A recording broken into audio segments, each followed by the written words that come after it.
요즘 한참 전 국민의 사랑을 받고 있는 드라마가 하나 있죠. 인터넷 검색해 보니까 시청률이 13%가 넘더라고요. 슬기로운 의사생활이라고 하는 드라마가 있습니다. 저는 보지는 않지만 너무 인기가 있어서 시즌 1 방영을 마치고 시즌 2를 지금 방영하고 있는 상황인데요. 이야기의 구체적인 줄거리는 잘 알지 못하지만 인터넷 검색해 보니까 드라마의 줄거리에 대해서 이렇게 소개하는 것을 볼 수 있었습니다. 누군가는 태어나고 누군가는 삶을 끝내는 인생의 축소판이라 불리는 병원에서 평범한 듯 특별한 하루하루를 살아가는 사람들과 눈빛만 봐도 알 수 있는 20년 지기 친구들의 케미스토리를 담은 휴먼 메디컬 드라마, 이렇게 소개하고 있어요. 재미있을 것 같아요. 잘은 모르지만 하루하루 병원 안에 얼마나 많은 일들이 생기겠습니까? 다양한 일들이 생기죠. 예상하는 일들도 생길 수 있고 예상치 못했던 뜻밖의 일들이 또 많이 생길 수 있는 곳이 병원인데, 그 다양한 상황과 일들이 발생했을 때 그 상황들을 슬기롭게 잘 대처해가는 의사들의 그 생활상을 그린 드라마인 것 같습니다. 제가 말씀을 준비하면서 좀 주목하게 된 것은 뭔가 하면, 드라마를 통해서 전 국민의 관심을 볼 수 있듯이 어려운 시대를 살아가는 이 시대의 화두인 슬기로움, 이 슬기로움을 주목하게 되더라고요. 슬기롭다라는 말을 국어사전적인 의미를 살펴보니까 이렇게 풀이해 놨습니다. 사물의 이치를 바르게 분별하고 일을 정확하게 처리할 방도를 생각해내는 능력이 있다. 그러니까 슬기로운 삶을 살아가려면 반드시 두 가지가 필요하다는 거예요. 하나는 여러 가지 상황이 발생했을 때 그 상황을 정확하고 빠르게 빨리 판단하고 분별할 수 있는 분별력이 필요하고요. 또 한 가지는 그렇게 분별했으면 그 상황을 지혜롭게 빨리 잘 대처해 나갈 수 있는 능력이 필요하다는 거예요. 그럴 때 슬기로운 삶을 살아갈 수 있다라고 하는 것이죠. 그런데 이러한 슬기로움은 우리 생활 속에서 꼭 필요한 것들이죠. 그런데 이러한 슬기로운 삶은 우리 일상생활에서만 필요한 것이 아니라 더욱더 우리의 신앙생활 속에서 필요한 것임을 또 우리가 말씀을 통해서 깨닫게 된다라고 하는 것입니다. 그래서 오늘 말씀에서 보면 예수님께서 이러한 성도의 슬기로운 그 신앙생활과 관련하여서 한 가지 아주 쉬운 비유를 들어서 말씀하시는 것을 보게 되는데, 그것이 오늘 우리가 읽은 본문의 말씀인 우리가 잘 아시는 열처녀 비유가 되겠습니다. 그래서 예수님께서 제자들에게 이 열처녀 비유를 말씀하신 이유를 우리가 먼저 좀 생각해 볼 필요가 있는데, 25장의 첫 번째 비유로 등장하는 열처녀 비유 이전에 24장에 어떤 내용이 나오는가 하면, 예수님께서 종말의 때와 또 그때에 어떤 징조들이 일어나는지에 대해서 쭉 말씀하시는 내용이 24장에 나옵니다. 그리고 25장에 몇 가지 비유를 들어서 성도가 종말의 때를 맞이하여서 어떻게 삶을 살아가야 하느냐라는 문제와 관련하여서 이해하기 쉽도록 말씀하신 것이 오늘 우리가 읽은 첫 번째 비유에 해당되는 말씀이라는 거예요. 그러니까 열처녀 비유는 종말의 때와 관련된 비유의 말씀이라는 것입니다. 그래서 1절을 보면 이렇게 시작을 하죠. 그때의 천국은 마치 등을 들고 신랑을 맞으러 나간 열처녀와 같다.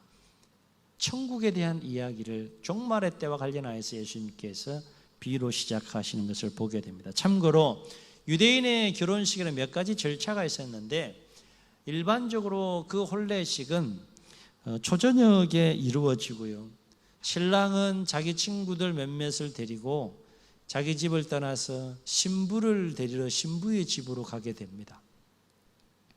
그러면 신부의 집에 도착해서 이제 종교의식을 비롯한 여러 가지 의식을 다 마치게 되고, 해가 질 무렵 때에는 이제 그 신부를 데리고 다시 자기 집으로 돌아오게 되는데, 이때에 신랑이 신부를 데리고 자기 집으로 돌아올 그때에 사람들이 상당한 거리까지 그들을 배웅하는 절차를 거친다라고 하는 거예요. 한편 잔치는 며칠 동안 계속되는데요. 공식적으로는 신랑의 집에서 잔치가 벌어지고요. 아주 드문 경우에 신랑의 집이 아주 멀 경우에는 신부의 집에서 모든 그 예식들이 다 치러지기도 했다고 합니다. 그러나 오늘 본문은 일반적인 절차를 거쳐서 신랑이 신부를 데리러 가고 다시 데리고 와서 신랑의 집에서 잔치를 베푸는 그 이야기로 예수님께서 비유를 들어 말씀하시는 것을 보게 됩니다. 그리고 여기에 등장하는 열 처녀는 얼핏 생각하면 우리가 신부라고 생각할 수 있는데 신부가 아닙니다.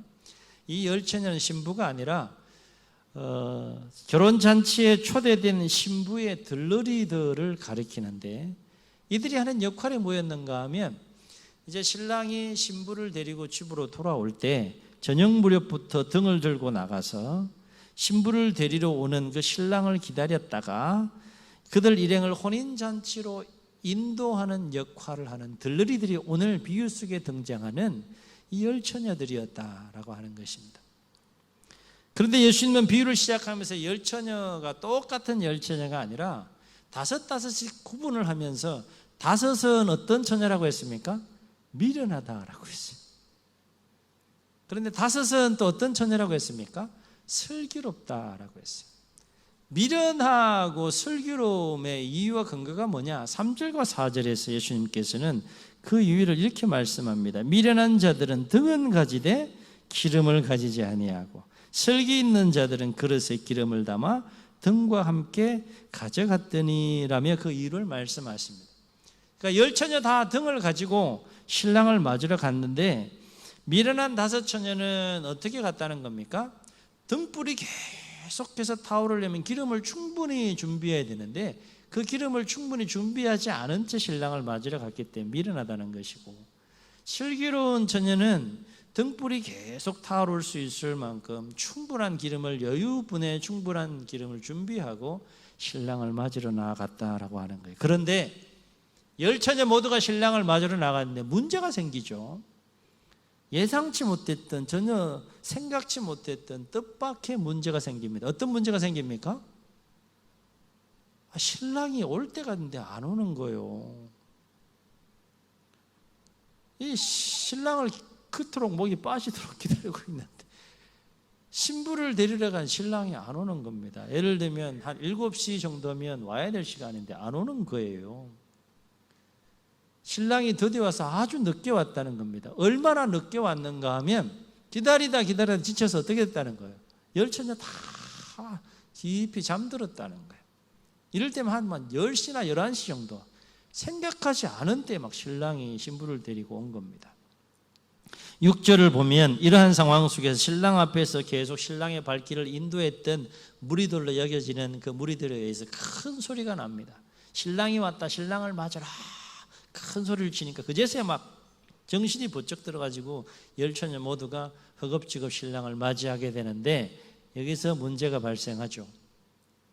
미련한 다섯 처녀는 신랑을 맞이할 충분한 기름을 준비하지 못했기 때문에 등불이 꺼져가고 있었다는 것이 문제였고, 슬기로운 다섯 처녀는 충분한 기름을 준비해서 여유가 있게 맞이했지만 미련한 다섯 처녀는 등불이 막 꺼져가고 있는 거예요. 다급해진 미련한 다섯 처녀가 어떻게 했습니까? 슬기로운 다섯 처녀에게 기름 좀 빌려달라고 간절히 부탁을 해요. 여러분 빌려주겠어요? 안 빌려주겠어요? 안 빌려줘요.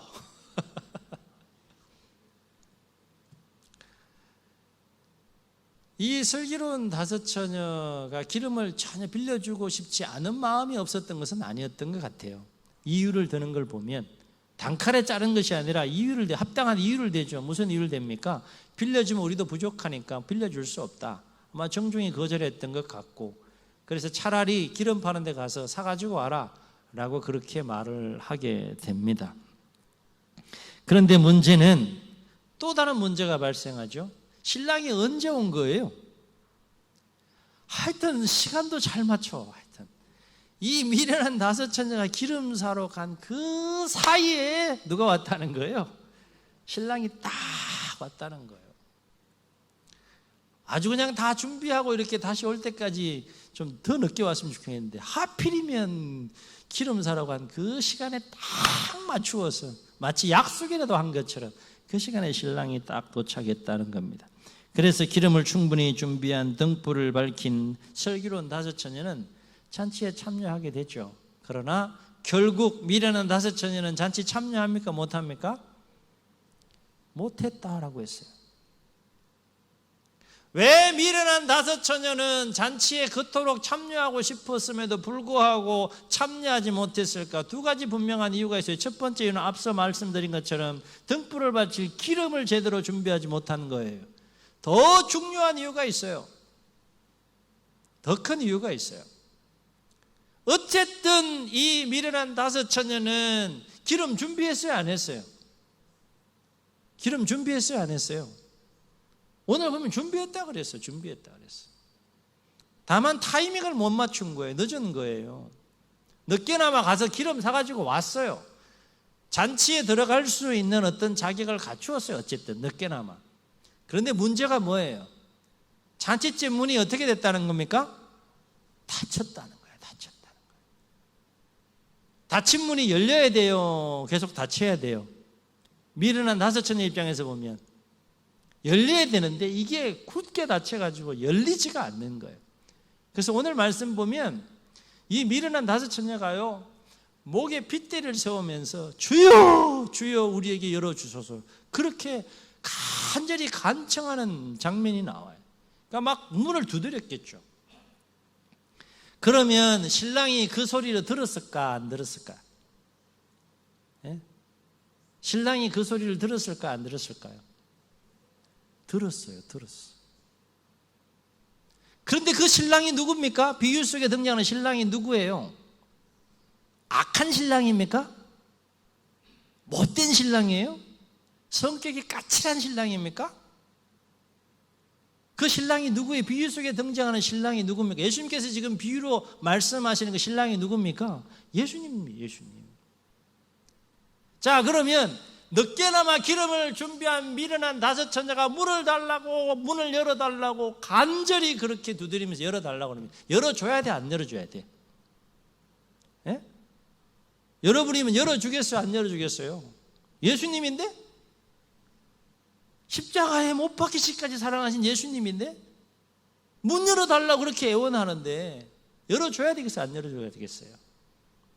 그런데 오늘 비유의 끝에서 우리를 긴장시키는 부분이 뭔가 하면 비록 신랑 되시는 분이 예수님이라 할지라도 일단 잔치가 시작되어 문이 닫히면 그 문은 다시 열리지 않는다는 거예요. 이것이 우리를 긴장시키는 거죠. 정말 그런가? 비유 속에서 이와 관련한 말씀을 11절 12절에서 말씀합니다. 우리 11절 12절을 다시 한번 읽겠습니다. 시작.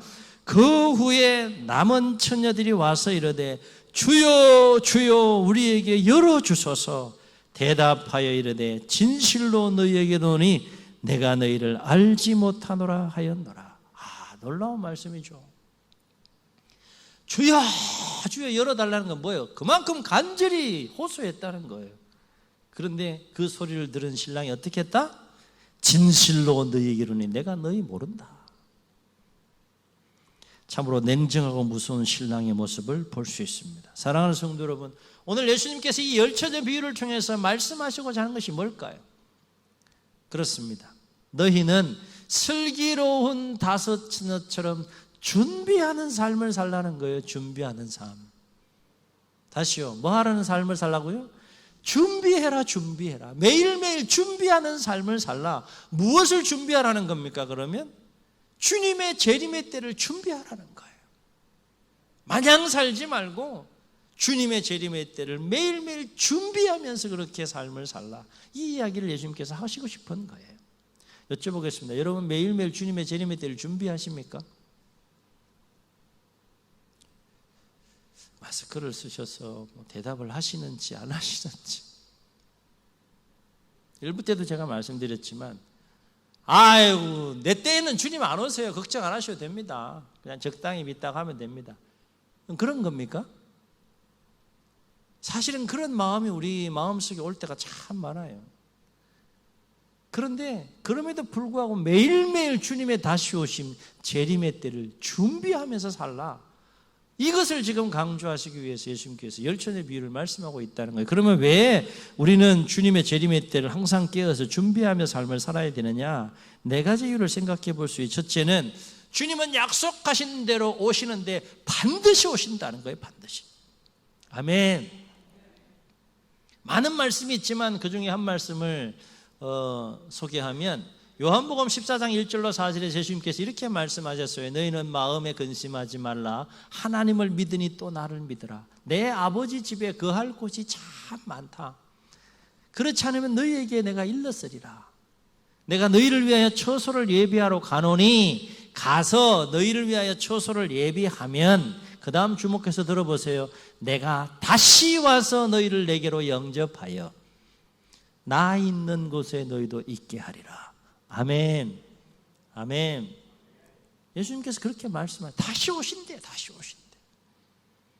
우리가 있어야 할 처소가 예비가 되면 다시 오신다는 것은 주님의 분명한 약속의 말씀이 있어요. 그리고 24장 29절에 보게 되면 오늘 앞장인 24장 29절에 보면 동일한 약속의 말씀을 하시는 것을 볼 수 있어요. 우리 함께 24장 29절 30절 함께 읽겠습니다. 시작. 그날 환난 후에 즉시 해가 어두워지며 달이 빛을 내지 아니하며 별들이 하늘에서 떨어지며 하늘의 권능들이 흔들리리라. 그때에 인자의 징조가 하늘에서 보이겠고 그때에 땅의 모든 족속들이 통곡하며 그들이 인자가 구름을 타고 능력과 큰 영광으로 오는 것을 보리라. 아멘. 누구의 말씀입니까? 누구의 약속입니까? 오늘 비유에서 소개되고 있는 신랑 되신 예수님의 약속이에요. 역사의 종말은 반드시 온다. 내가 그때 다시 온다. 구름 타고 큰 권능과 영광 가운데 다시 온다. 이게 만화 속의 이야기가 아니라는 거예요. 성경의 마지막 열려있는 하나님의 약속의 말씀. 그동안 말씀하신 모든 것들이 다 역사 속에서 이루어졌어요. 그래서 성경은 놀라운 말씀인 것이죠. 한 가지 남아있는 약속이 뭡니까? 다시 오신다는 거예요.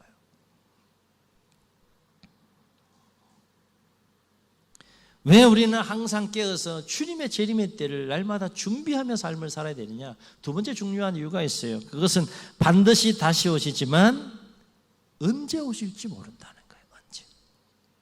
그래서 그 앞장인 24장 36절에서 그 유명한 말씀을 하시죠. 그날과 그때는 아무도 모르나니 하늘의 천사들도 아들도 모르고 오직 누구만 아신다고요? 아버지만 아시느니라. 여러분 이 말씀 잘 기억하셔야 됩니다. 오직 누구만 아신다는 거예요. 종말의 때 예수님께서 다시 오시는 그날과 그때 누구만 아신다는 거예요. 예수님도 모르신다 그랬어요. 천사들도 모른다 그랬어요. 오직 아버지 하나님만 아신다 그랬어요. 혹시 아신다고 얘기하시는 분들은 여러분 잘 분별하셔야 돼요. 우리는 성경대로 믿고 성경대로 삶을 살다 주님 만나야 됩니다. 아멘. 언제 오실지 모르기 때문에 우리는 항상 준비해야 되는 거예요. 24장 41절 보면 그러므로 깨어있으라. 어느 날에 너희 주가 임할지 알지 못함이니라. 그리고 오늘 비유의 끝에서 이 비유를 통해서 말씀하시고자 하는 예수님의 그 말씀이 나오는데 13절 보면 뭐라고 말씀합니까? 그러므로 깨어있으라. 너희는 그 날과 그때를 어떻게 알지 못하느니라. 왜 우리는 항상 깨어서 주님 다시 오시는 그때를 준비하며 삶을 살아야 되느냐? 세 번째 중요한 이유가 있어요. 반드시 오시지만 언제 오실지 알지 모르지만 또 한 가지 기억해야 될 것이 있어요. 갑자기 오신다는 거예요. 갑자기. 세 가지를 강조합니다. 오신다. 언제 올지 모른다. 그러나 갑자기 온다. 이게 주님의 오심에 대한 종말의 때에 대한 성경의 가르침이에요. 오늘 비유의 말씀에서도 신랑이 언제 왔어요? 갑자기 왔어요. 갑자기. 생각지도 않은 시간대에 갑자기 왔어요. 예수님께서 강조하시는 부분이 24장에도 이와 관련해서 반복해서 말씀하신 걸 보게 됩니다. 24장 27절 보세요. 번개가 동편에서 나서 서편까지 번쩍임같이 인자의 임함도 그러하리라. 1부 때도 제가 질문을 드렸는데 번개 언제 쳐요? 번개 언제 칩니까? 쥐가 치고 싶을 때 치는 거예요. 그게 번개. 언제 칠지 알고 그 번개 잡을 수 있으면 전기 걱정 안 해도 되지 않습니까? 번개가 동해에서 서까지 번쩍임같이 주님께서 그렇게 갑자기 오신다라고 했어요. 24장 44절 보세요. 이러므로 너희도 준비하고 있으라. 생각하지 않은 때에 인자가 오리라 그랬어요. 24장 50절 생각하지 않은 날 알지 못하는 시각에 그 종의 주인이 이르러라고 말씀했습니다. 사랑하는 성도 여러분, 우리는 왜 항상 깨어서 주님의 재림의 때를 준비하며 살아야 될까? 또 한 가지 중요한 이유가 있어요. 중요한 이유.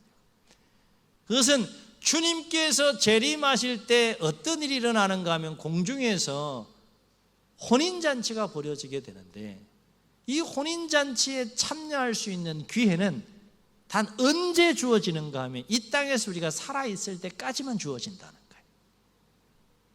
그래서 우리가 호흡하며 살아있는 이 땅에서 삶을 사는 이 시간 동안 주님의 재림의 때를 항상 준비하며 삶을 살아야 된다는 겁니다. 왜냐하면 오늘 미련한 다섯 처녀가 늦게 기름을 준비해서 어쨌든 준비했지만 신랑의 잔치집이 벌어진 신랑 집에 도착해서 문을 두드렸지만 열어주지 않았던 것처럼 우리가 죽거나 혹은 주님께서 재림하시게 되면 더 이상 잔치에 참여할 수 있는 기회가 주어지지 않는다는 거예요. 주어지지 않는 거예요. 한없는 은혜와 사랑을 베푸시는 시대가 지금 열려 있지만 종말의 때가 되면 굳게 문이 닫혀서 더 이상 은혜가 역사하지 않는 거예요. 오히려 그때는 무서운 심판이 임하는 거죠. 미련한 다섯 처녀 아무리 문 두들고 애원하고 그렇게 간청해도 문 열어주지 않았다니까요. 우리 기억해야 돼요. 기억해요.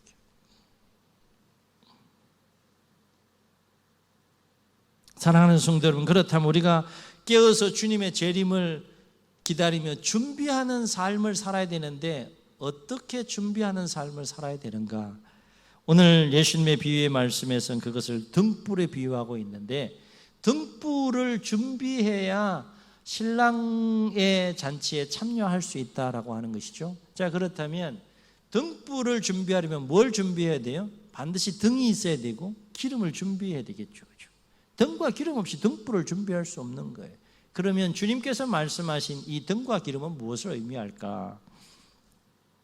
오늘 말씀을 통해서 생각해 볼 때 이 등은 성도들의 외형적인 신앙생활을 의미한다고 볼 수 있다는 거예요. 이를테면 예배를 출석한다거나 또 열심히 섬기고 봉사한다거나 뭐 선교한다거나 이런 성도들의 외형적인 신앙생활이 바로 이 등에 비유한 것이라고 할 수 있겠습니다. 그런데 등만으로는 등불 밝힐 수 없죠. 등불 밝히지 못하면 잔치에 참여할 수 없는 것이죠. 그래서 무엇이 반드시 필요하다는 겁니까? 기름이 필요하다는 거예요. 그러면 기름이 의미하는 것은 무엇일까? 생각해 보게 될 때 그것은 기름은 성령의 역사와 관련된 것이라는 것이죠. 다시 말해 성령의 역사하심으로 말미암아 성도의 신앙생활의 내적인 면, 내적인 것이 바로 이 기름에 해당되는 부분이라고 할 수 있다는 거예요. 이 기름을 준비하는 것 관련해서 여러 가지를 우리가 해석할 수 있겠는데 무엇보다도 주님의 재림의 때를 준비하고 기다리는 것과 관련해서 반드시 우리가 기름 준비하듯이 준비해야 될 것이 있는데 세 가지를 살펴보게 되면 첫째는 그 어떤 상황과 미혹의 역사 속에서도 결코 변질되거나 흔들리지 않는 구원에 대한 분명한 확신과 믿음이 있어야 된다는 거예요. 아멘. 이거 없으면 잔치 참여 못한다는 거예요. 그런데 우리가 신앙생활을 하고 삶을 살아가면서 우리의 이 구원의 확신과 믿음을 뒤흔드는 상황들이 얼마나 많습니까? 코로나를 비롯해서 믿음을 흔들리고 믿음을 변질시키고 깨뜨리는 그 상황들과 또 온갖 수많은 미혹의 역사들이 얼마나 많아요. 얼마나 많아요. 잘 분별하고 어떠한 공격, 어떤 미혹의 역사, 어떤 상황 속에서도 우리 안에 나는 오늘 죽어도 지금 이 순간 주님이 오셔도 나는 혼인잔치에 참여할 수 있다라고 하는 분명한 믿음과 확신이 있어야 된다는 거예요. 그것이 기름을 준비하는 성도의 슬기로운 삶이라고 하는 것이죠. 또 한 가지 우리가 준비해야 할 것이 뭡니까? 구원받은 성도로서 구원에 합당한 거룩한 삶이 있어야 된다는 거예요. 구원을 받았으면 구원받은 자로서의 성도로서 합당한 삶이 있어야 된다는 거예요.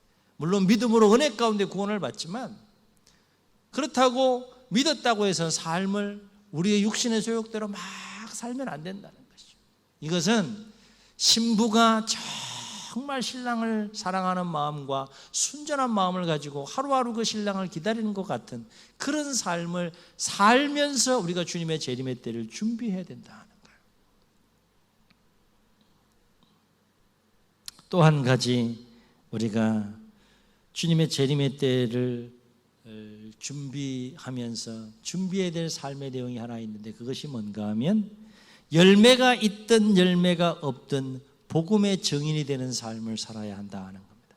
왜냐하면 하나님께서 지금 혼인잔치를 지연시키고 있는데 오래 참는 가운데 지연시키고 있는데 지연시키는 가장 궁극적인 이유가 뭡니까? 한 영혼이라도 더 돌아오기를 원하는 거예요. 아무도 멸망치 않기를 원하시는 하나님의 마음 때문에 이 잔치가 지연되는 겁니다. 아울러서 먼저 구원받은 자들에게는 어떤 책임과 거룩한 사명이 있습니까? 죽어가는 영혼을 살려내야 하는 아버지의 마음을 가지고 하나님의 마음을 가지고 죽어가는 영혼을 살려내야 하는 그 삶을 충실하게 사는 가운데 주님의 재림의 때를 우리가 기다리며 삶을 살아야 된다는 것입니다. 그래서 주님은 사도행전 1장 8절에서 성천하시기 전에 뭐라 말씀하셨습니까? 오직 성령이 너희에게 임하시면 땅끝까지 이르러 내 증인이 되리라 말씀하셨어요. 마태복음 마지막 장 28장 19, 20절에서는 또 뭐라고 말씀하셨습니까? 제자들에게 위대한 지상명령을 내리는데 가서 너희는 모든 족속을 제자 삼으라 말씀하셨어요. 그리고 앞장에 24장으로 다시 돌아가게 되면 24장 14절에서는 종말의 때와 관련해서 이렇게 말씀합니다. 우리 함께 읽겠습니다. 시작. 이 천국 복음이 모든 민족에게 증언되기 위하여 온 세상에 전파되리니 그제야 끝이 오리라. 이 말씀을 가만히 생각해 보게 되면 슬기로운 다섯 처녀와 같은 슬기로운 신앙생활의 항목 속에 반드시 우리가 빠지지 않고 해내고 살아내야 될 삶 중에 하나가 뭐라는 겁니까? 하나님이 정하신 종말의 때가 찰 때까지 그리스도의 복음의 증인이 되는 삶을 사는 것, 그것이 참 중요한 슬기로운 성도의 삶 중에 하나인 것을 예수님께서 강조하고 계시다라고 하는 것입니다.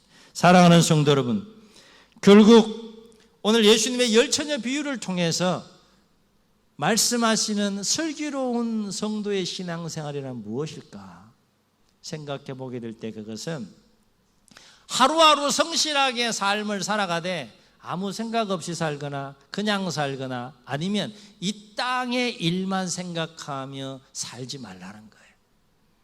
충실하고 성실하게 일상에 충실하되 어떤 마음을 하나 더 가지라는 겁니까?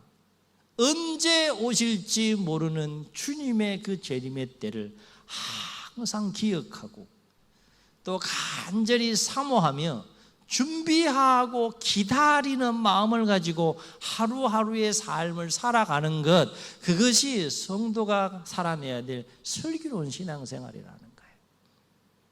아멘. 바라옵기는 날마다 구원에 대한 분명한 믿음과 확신을 가지고 살고 구원에 합당한 성도로서의 거룩한 삶을 날마다 추구하며 살고 아버지의 마음을 가지고 한 영혼 한 영혼 우리가 살려내야 될 그 영혼들을 생각하면서 복음에 적인된 삶을 살다가 기쁨으로 우리가 주님의 재림의 때를 또 준비하고 또 기다리며 살아가는 슬기로운 성도들이 다 되시기를 예수님의 이름으로 축복합니다. 축복합니다. 우리 말씀을 기억하시면서 함께 찬양하시고 함께 기도하겠습니다. 찬송가 180장 1절 3절 우리 박수하며 찬양합시다.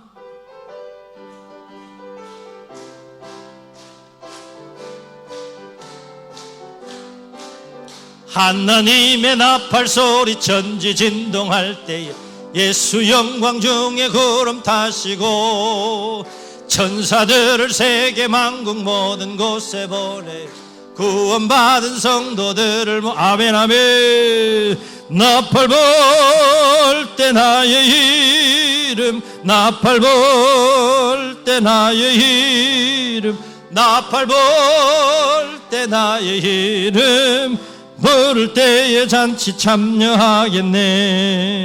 주님 다시 오실 날을 우리 알 수 없으니 항상 기도하고 깨어 있어서 기쁨으로 보좌 앞에 우리 나가서도록 그때까지 참고 한 번 더. 주님 다시 오실 날을 우리 알 수 없으니 항상 기도하고 깨어 있어서 기쁨으로 보좌 앞에 우리 나가서도록 그때까지 참고 기다리겠네 하며 나팔 불 때 나의 이름, 나팔 불 때 나의 이름, 나팔 불 때 나의 이름, 부를 때에 잔치 참여하겠네. 주님 눈을 감으시고 우리 말씀을 기억하시면서 한번 통성으로 기도하겠습니다. 그날이 언제가 될지 모르지만 주님 반드시 다시 오신다고 했습니다. 언제 오실지 모르지만 갑자기 오신다고 했습니다. 우리가 성도로서 이러한 성경의 마지막 약속과 그 진리를 기억할 때 마지막 때를 우리가 살아가면서 어떻게 삶을 살아가야 하는지요. 미련한 다섯 처녀처럼 살지 않고 슬기로운 다섯 처녀처럼 신랑을 맞이할 준비를 충분히 우리가 하면서 구원의 분명한 확신을 가지고 믿음을 가지고 구원받은 자로서 합당한 거룩한 삶을 살고 아버지의 마음을 품고 복음의 증인된 삶을 살다가 주님이 언제 어떤 상황 속에 오시더라도 기쁨으로 주님을 맞이하며 우리가 주님이 베푸시는 혼인잔치에 참여해야 되지 않겠습니까? 주여, 어떤 상황 속에서도, 어떤 시련 속에서도, 어떤 미혹의 역사 속에서도 우리의 믿음이 흔들리지 않게 하시고 슬기로운 다섯 처녀와 같은 슬기로운 마음을 우리에게 더하여 주셔서 잘 주님의 때를 준비하며 살다가 한 영혼도 나고 적 없이 우리 모두 천국잔치에 참여할 수 있도록 주님 도와주옵소서. 이런 마음 가지고 주님 세움 부르시고 통성으로 기도합니다. 주여